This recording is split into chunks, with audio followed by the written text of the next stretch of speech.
बिस्मिल्लाहिर्रहमानिर्रहीम। अस्सलाम वालेकुम स्टूडेंट्स। आज हम चैप्टर नंबर 12 का last topic that is charging and discharging of a capacitor जो है वो करेंगे। इससे पहले हम देख चुके हैं कि कैपेसिटर जो है ये एक चार्ज स्टोरिंग डिवाइस है। उसके बाद हमने देखा कि कैपेसिटर की जो कैपेसिटेंस है वो किन किन फैक्टर्स के ऊपर डिपेंड करती है। फिर हमने डाइलेक्ट्रिक पोलराइजेशन भी पढ़ा और इससे जो प्रीवियस टॉपिक था उसमें हमने ये भी देखा कि कैपेसिटर की प्लेट्स के बीच में जो इलेक्ट्रिक फील्ड होती है उसके अंदर एनर्जी किस तरह स्टोर कर सकता है कैपेसिटर।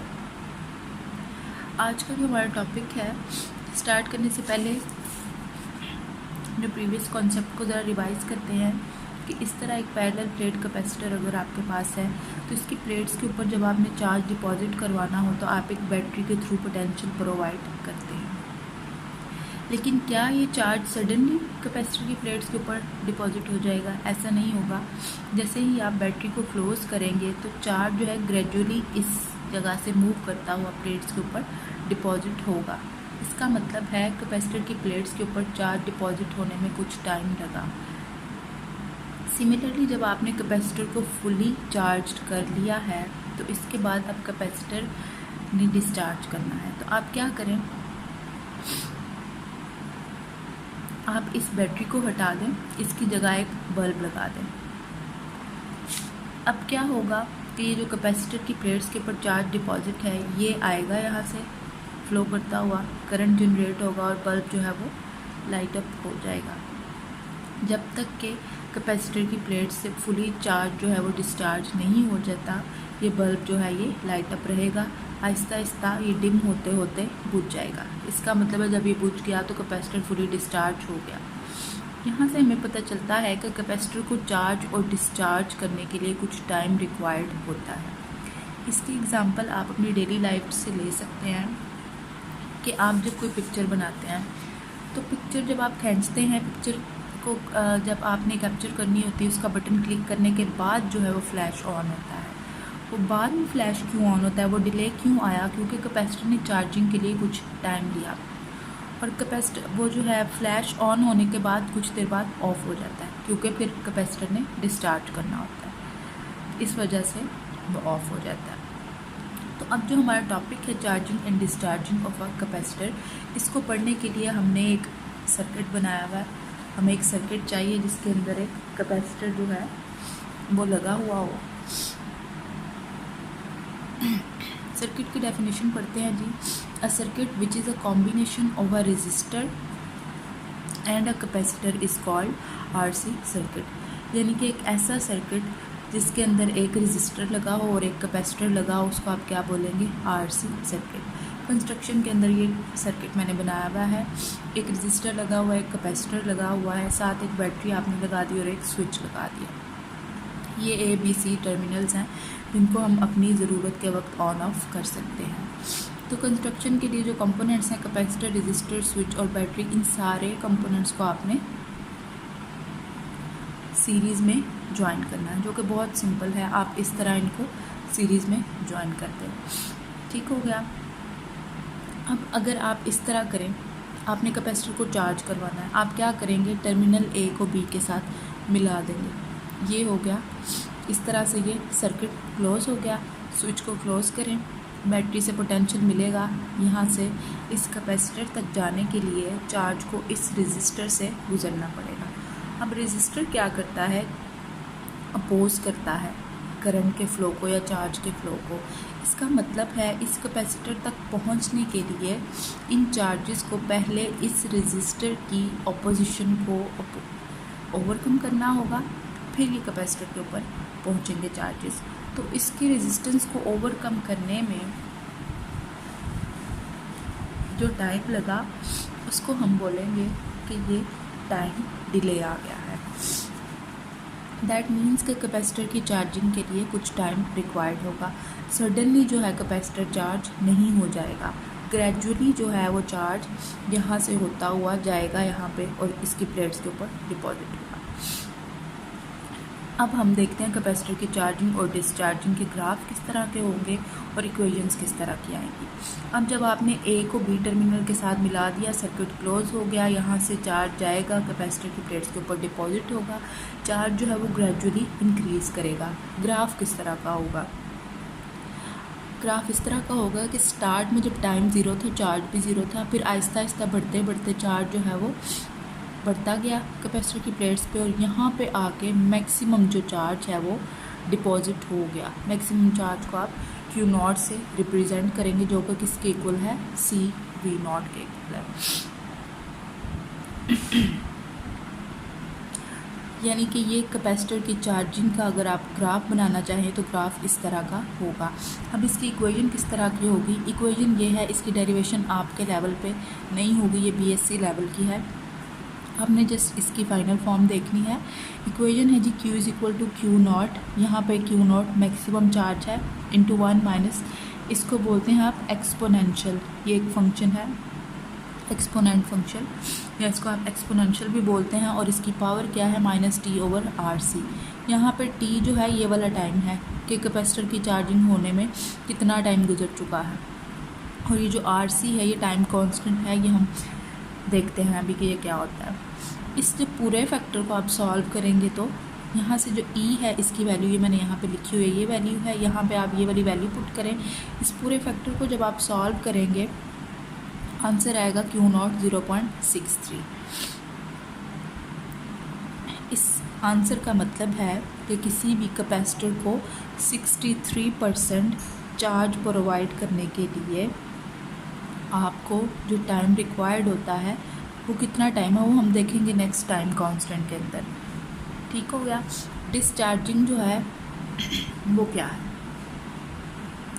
अब जब आपका कैपेसिटर फुली चार्ज है, आपने उसको डिस्चार्ज करवाना है, तो क्या होगा? चार्जेस सडनली डिस्चार्ज नहीं होंगे, ग्रेजुअली डिस्चार्ज होंगे। तो इसका मतलब है जब टाइम ज़ीरो था तब मैक्सिमम चार्ज था कैपेसिटर की प्लेट्स के ऊपर, आहिस्ता आहिस्ता चार्ज डिक्रीज़ होते होते क्या हो जाएगा? ज़ीरो। तो ये कैपेसिटर की डिस्चार्जिंग का ग्राफ है। स्टूडेंट्स, चार्जिंग में आप देखें कैपेसिटर जो है यहाँ ज़ीरो से चार्ज बढ़ना शुरू हुआ और यहाँ पे गया, यहाँ मैक्सिमम, उसके बाद चार्ज हो गया है कांस्टेंट, यानी इसके बाद मज़ीद चार्ज जो है वो डिपॉजिट नहीं हो सकेगा कैपेसिटर की प्लेट्स पे। इसी तरह यहाँ पे जब मैक्सिमम चार्ज है ये डिक्रीज़ होते होते होगा यहाँ पे ख़त्म, यानी ज़ीरो। अच्छा जी, डिस्चार्जिंग की जो इक्वेशन है वो है Q is equal to q naught exponential की पावर है -t/RC। इस पूरे फैक्टर को सॉल्व करने के बाद ये आंसर आएगा। हाँ जी स्टूडेंट्स, तो अब हम देखते हैं कि टाइम कांस्टेंट क्या होता है।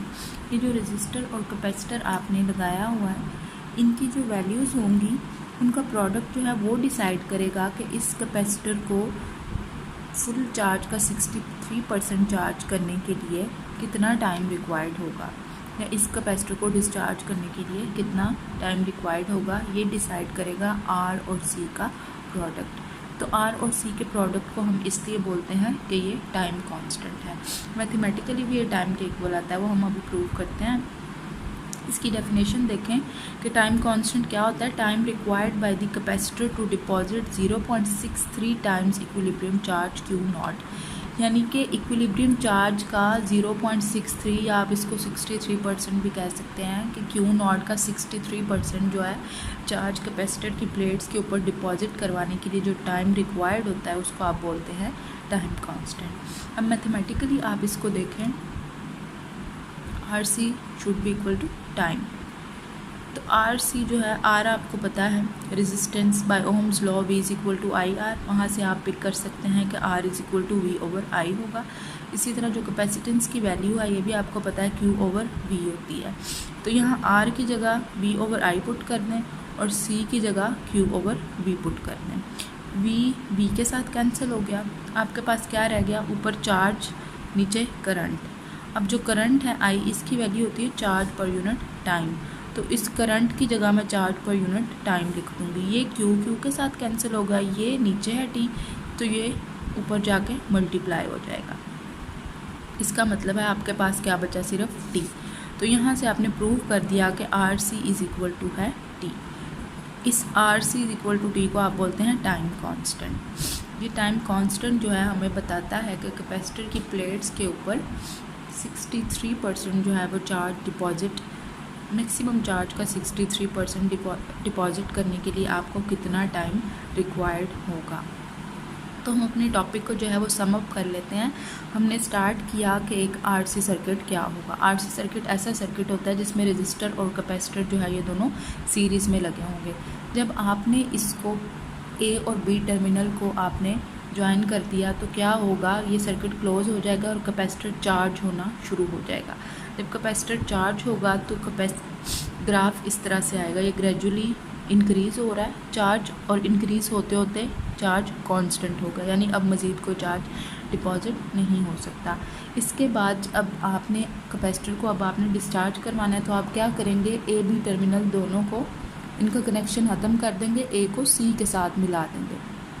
तो क्या होगा, यहाँ से ये सर्किट ओपन हो जाएगा, बैटरी के साथ इसका कनेक्शन हो जाएगा ख़त्म और ये इस तरह क्लोज हो जाएगा। अब जो है कैपेसिटर वो डिस्चार्ज करेगा। किस तरह डिस्चार्ज करेगा, ग्रेजुअली, यूँ डिक्रीज़ होते होते एंड पे चार्ज की वैल्यू 0 हो जाएगी। ये चार्जिंग की इक्वेशन है, ये डिस्चार्जिंग की इक्वेशन है। एंड पे आपने देखा कि टाइम कांस्टेंट क्या होता है। टाइम कांस्टेंट आरसी के प्रोडक्ट को बोलते हैं और ये वो टाइम है जो आपको रिक्वायर्ड होता है किसी भी कैपेसिटर की प्लेट्स के ऊपर इक्विलिब्रियम चार्ज क्यू नॉट का 63% डिपॉजिट करवाने के लिए जो आपको टाइम रिक्वायर्ड होता है, ये होता है टाइम कांस्टेंट। और यहाँ पे आपने इसकी मैथमेटिकल डेरिवेशन भी देख ली। तो स्टूडेंट्स, ये था हमारा आज का topic, charging and discharging of a capacitor. हाँ जी, तो अब हम करेंगे एग्जाम्पल नंबर 12.1। एग्जाम्पल की स्टेटमेंट मैंने यहाँ पे पूरी नहीं लिखी, मैं बुक से देख के पढ़ देती हूँ, आप अपनी बुक से कंसल्ट कर लीजिएगा। स्टेटमेंट है charges Q1 that is 100 microcoulomb and Q2 that is 50 microcoulomb are located in XY plane at positions R1 is equal to 3J and R2 is equal to 4I respectively, where the distances are measured in meters. Calculate the force on charge Q2। ये जो भी आपको statement दी गई है उसके according मैंने charges की इस तरह से डिस्ट्रीब्यूशन बना दी है कि चार्ज होगा Q1 जो y एक्सिस के अलोंग पड़ा हुआ, क्योंकि जो चार्ज Q1 है ना उसका डिस्टेंस है R1 is equal to 3J। तो जो J है ये यूनिट वेक्टर होता है y एक्सिस का। तो यहाँ से हमें पता चला कि Q1 जो पड़ा हुआ है वो y एक्सिस के ऊपर पड़ा हुआ है, जो Q2 पड़ा हुआ है वो x एक्सिस के ऊपर पड़ा हुआ है। इस तरह ये दोनों चार्ज जो है वो पड़े हुए हैं XY प्लेन के अंदर। इसका जो है ओरिजिन से डिस्टेंस है 3J और Q2 का जो ओरिजिन से डिस्टेंस है वो है 4I। अब हमने क्या कैलकुलेट करना है, इस चार्ज Q1 की वजह से चार्ज Q2 के ऊपर लगने वाली फोर्स, यानी कि ये F21 हमने कैलकुलेट करनी है। तो इसका जो यूनिट वेक्टर होगा वो क्या होगा, R21। तो फर्स्ट ऑफ ऑल यहाँ देखें सॉल्यूशन में मैंने Q1 की वैल्यू Q2 की वैल्यू लिख दी। Position vector of Q2 relative to Q1 क्या होगा जी, R21 होगा। तो R21 किसके इक्वल होगा, R2 माइनस R1 के इक्वल होगा। R2 की वैल्यू क्या है, 4I माइनस 3J। R1 की वैल्यू क्या है, 3J। यहाँ से R21 का अगर आपने मैग्नीट्यूड निकालना हो तो फर्स्ट वाले का स्क्वायर प्लस सेकंड वाले का स्क्वायर माइनस 3 का स्क्वायर कर लिया और उसका होल का अंडर रूट ले लेते हैं। 16 + 9 इज इक्वल टू 25 का अंडर रूट 5। चूँकि उन्होंने हमें न्यूमेरिकल में कहा था, इसकी जो स्टेटमेंट थी उसमें उन्होंने कहा था कि यूनिट आपने डिस्टेंस का क्या लेना, मीटर। यहाँ पे मैंने मीटर लगा दिया। अब हमारा कंसर्न क्या था, हमने फोर्स F21 जो थी वो कैलकुलेट करनी थी।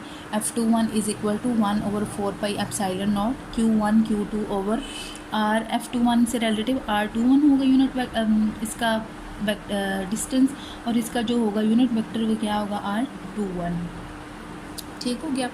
अच्छा जी ये जो R2 है ये हमने यहाँ पे कैलकुलेट किया है, ये मैं बताना भूल गई थी। R21 जो यूनिट वेक्टर होता है वो किसके इक्वल होता है, ऊपर वेक्टर होता है और नीचे उसका मैग्नीट्यूड होता है। तो वेक्टर है 4I माइनस 3J और नीचे उसका होगा magnitude that is equal to 5। ये जो है हम जहाँ पे इसकी जगह पे हम इसकी वैल्यू पुट करेंगे। अब जो होल इक्वेशन आपने लिखी है इसके अंदर मैं वैल्यूज़ पुट करने लगी हूँ। यहाँ 1/4 पाई की 3.14 एप्सिलॉन नॉट की वैल्यू 8.85 × 10⁻⁻12। यूनिट्स को फिलहाल मैंने इग्नोर कर दिया, वो हम एंड पे लिख लेंगे। Q1 का जो मैग्नीट्यूड है 100 माइक्रोकूलम है, माइक्रो का मतलब 10⁻⁻�6। Q2 का जो मैग्नीट्यूड है वो है 50 माइक्रोकूलम, और नीचे ये इसकी वैल्यू क्या आपने कैलकुलेट की हुई है 5, चूँकि इसका स्क्वायर है तो इसका स्क्वायर कर दें, और साथ में ये वाली वैल्यू जो मैं आपसे कह रही थी यहाँ से हमने लेके ये वैल्यू पुट कर दी। ठीक हो गया। तो ये जो सारा है फैक्टर जब आप कैलकुलेट करेंगे, नीचे इसको 5 से डिवाइड भी कर देंगे, तो उस सारे फैक्टर को फिर आप क्या करेंगे 4i से मल्टीप्लाई करेंगे, जो कि क्या हो जाएगा 1.44i, और फिर माइनस उस सारे फैक्टर को आप 3j के साथ मल्टीप्लाई करेंगे तो ये आ जाएगी। अब चूँकि ये फोर्स की वेक्टर फॉर्म आई है आपके पास, आपको इसकी मैग्नीट्यूड फॉर्म चाहिए, तो मैग्नीट्यूड निकालने के लिए वेक्टर का हम क्या करते हैं, फर्स्ट का स्क्वायर करते हैं प्लस सेकंड वाले टर्म का स्क्वायर करते हैं और उसका अंडर रूट ले लेते हैं, हमारे पास वैल्यू आ गई 1.8 न्यूटन। और इसकी डायरेक्शन फाइंड आउट करने के लिए भी आपको पता है, हमने वेक्टर जो चैप्टर फर्स्ट ईयर का था उसमें सीखा था कि डायरेक्शन कैसे फाइंड आउट करते हैं। हम tan इनवर्स लेते हैं, ऊपर फोर्स का y कंपोनेंट लेना है और नीचे फोर्स का x कंपोनेंट लेना है। चूँकि y कंपोनेंट के साथ माइनस का साइन है वो भी हम इंक्लूड करेंगे। ठीक हो गया। जब हमने इसको डिवाइड किया और इसका tan इनवर्स लिया तो हमारे पास आंसर आया -37 डिग्रीज़। तो इसका मतलब है कि इस फोर्स की जो डायरेक्शन होगी वो कौन सी डायरेक्शन होगी, एक्स एक्सिस के साथ। ये चूँकि ये देखें यहाँ पे ये है एक्स एक्सिस है, ये जो थीटा है हमारे पास ये किसके इक्वल आया है -37 डिग्रीज़, यानी कि ये वाली जो फोर्स है एक्स एक्सिस के साथ -37 डिग्रीज़ एंगल बनाती है। अच्छा जी, अब जो एग्जांपल 12.2 थी ये ज़ीरो फील्ड पॉइंट या ज़ीरो फील्ड लोकेशन से रिलेटेड थी, ये भी इम्पॉर्टेंट थी, तो मैंने सोचा ये भी मैं आपको करवा देती हूँ।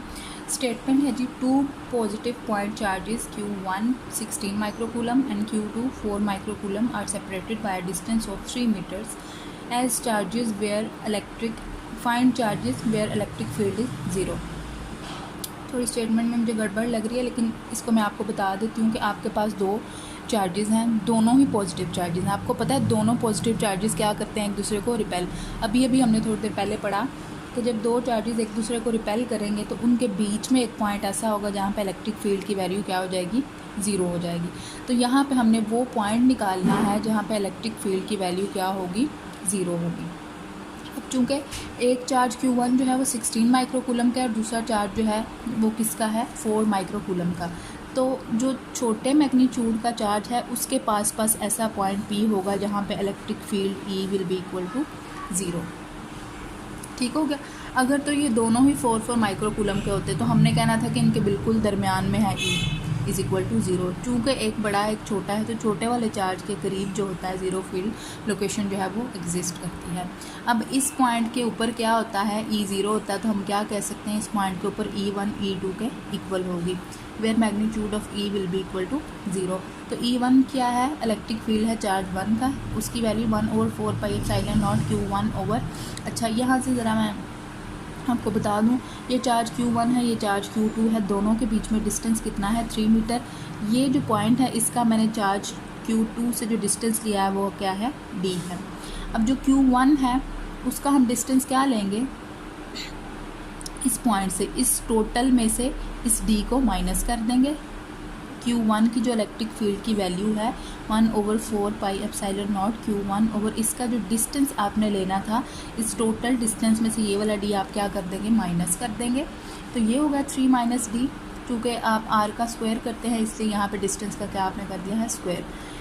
E2 चार्ज Q2 की वजह से जो इलेक्ट्रिक फील्ड है वो है 1/4 pi epsilon not Q2 over ये। अब चूँकि चार्ज जो है Q2 उससे इस पॉइंट का डिस्टेंस कितना है D, तो डायरेक्टली मैं क्या लूँगी, यहाँ पे D ले लूँगी। अच्छा जी, इसको सॉल्व करते हैं। ये वाला फैक्टर इसके साथ कैंसिल हो गया, Q1 की वैल्यू पुट कर दी, Q2 की वैल्यू पुट कर दी, -10⁻⁻6 10⁻⁻6 कूलम, ये दोनों एक दूसरे के साथ कट गए। 4 × 4 16, 4 यहाँ ऊपर आ गया। अब आप क्या करेंगे, इस D स्क्वायर को इस 4 के साथ मल्टीप्लाई कर दे, 4D स्क्वायर, और ये इस वाले फैक्टर के साथ मल्टीप्लाई होकर 3 - D का स्क्वायर यहाँ पे आ जाएगा। अच्छा जी, अब अगर आप इसको ओपन करें तो आपको पता है जब भी माइनस वाले स्क्वायर को ओपन करते हैं तो क्या होता है, फर्स्ट का स्क्वायर प्लस सेकंड का स्क्वायर -2 × फर्स्ट × सेकंड, 3 × 2 = 6, 6D हो जाएगा। अब अगर इस इक्वेशन को, इस 4D स्क्वायर को मैं इधर ले आऊँ तो इस प्लस D के साथ ये सॉल्व होके क्या रह जाएगा, -3D का स्क्वायर फिर माइनस का 60, फिर प्लस का 9 इज इक्वल टू 0। मैंने क्या किया, पूरी इक्वेशन को दोनों साइड से -3 पे डिवाइड कर दिया, तो मेरे पास जो इक्वेशन बनी डी का square plus 2d minus 3 is equal to 0। अब जरा इसके फैक्टर्स बना लें हम, डी का square plus 3d minus d minus 3। इसके फैक्टर्स आप लोगों को बनाना आते होंगे, मैथ्स में आपने सीखा होगा, इसलिए मैं उसको एक्सप्लेन नहीं कर रही, या आप खुद करेंगे। इसके फैक्टर्स बनाए तो एंड पे हमारे पास d की जो है 2 पॉसिबल वैल्यूज़ आई हैं, एक +1 मीटर आया और -3 मीटर। अब +1 मीटर जो होगा ये करेक्ट आंसर होगा हमारे पास, -3 मीटर को हम आंसर नहीं लेंगे। इसकी क्या वजह है? इसकी वजह ये है कि मैंने कहा जब सेम चार्जेस होंगे तो ज़ीरो फील्ड लोकेशन इन दोनों के बीच में ही होगा, तो इसका मतलब है ये वाला होगा 1 मीटर डिस्टेंस। अगर आप इससे आगे जाना शुरू कर दें तो वो क्या होगा, माइनस का डिस्टेंस वो होगा। चूँकि इससे इर्द गिर्द तो हम जा नहीं सकते, इसलिए दरमियान में रहना, तो 1 मीटर वाला आप लेंगे।